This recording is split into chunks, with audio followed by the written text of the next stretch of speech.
بسم اللہ الرحمن الرحیم۔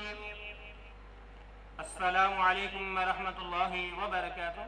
لرن ہول قرآن میں خوش آمدید۔ آج ہم اپنے معزز بھائیوں اور بہنوں کی خدمت میں ایک ایسے اللہ رب العالمین کے اسم اعظم کے ساتھ پیش ہو رہے ہیں۔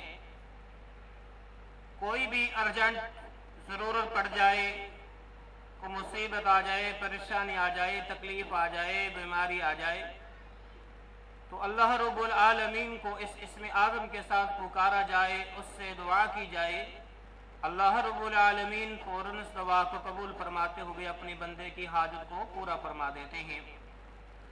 اور یہ انتہائی اہمیت کی حامل دعا ہے، یہ کلمات ہیں، اسم اعظم ہے، جس کا اندازہ اس بات سے لگا دیجئے، پیارے محبوب پیغمبر جناب محمد رسول اللہ صلی اللہ علیہ وسلم آپ نے غزوہ بدر کے موقع پر اللہ رب العالمین سے انہی کلمات کے ساتھ دعا کی۔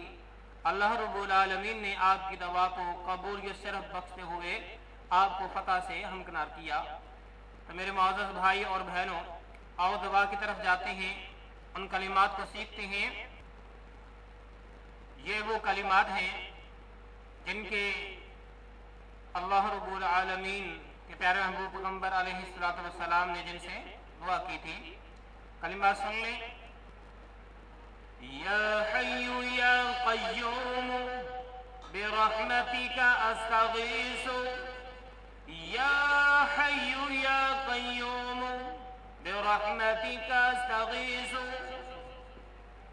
انشاءاللہ کسی طرح کی مشکل میں یہ دعا پڑھیے، انشاءاللہ اللہ آپ کی ہر مشکل حل کر دے گا۔ تو میرے بھائی دوست، اللہ رب العالمین سے مانگنے کے لیے یہ بہترین کلمات ہیں، اسم اعظم کے ساتھ ہیں، اور ان کی فضیلت کیا ہے جانتے ہیں۔ دیکھ لیں، سیدنا انس بن مالک رضی اللہ تعالیٰ عنہ سے روایت ہے، رسول کریم صلی اللہ علیہ وسلم کو جب کوئی مشکل کام درپیش ہوتا تو آپ صلی اللہ علیہ وسلم یہ دعا مانگتے، یا حی یا قیوم برحمتک استغیث، اے زندہ قائم رکھنے والے، میں تیری رحمت کے واسطے سے فریاد کرتا ہوں۔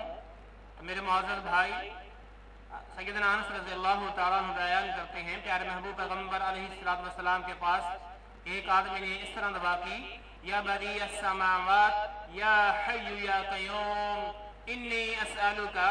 تو پیارے محبوب پیغمبر علیہ السلام نے فرمایا، اس آدمی نے اللہ رب العالمین کے اسم اعظم کے ساتھ دعا کی ہے، اللہ رب العالمین اس دعا کو رد نہیں کرے گا، کیونکہ جو بھی اس اسم اعظم کے ساتھ دعا کی جاتی ہے اللہ رب العالمین لازماً اس دعا کو قبولی شرف عطا فرماتے ہیں۔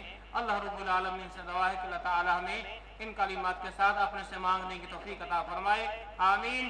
السلام علیکم ورحمۃ اللہ وبرکاتہ۔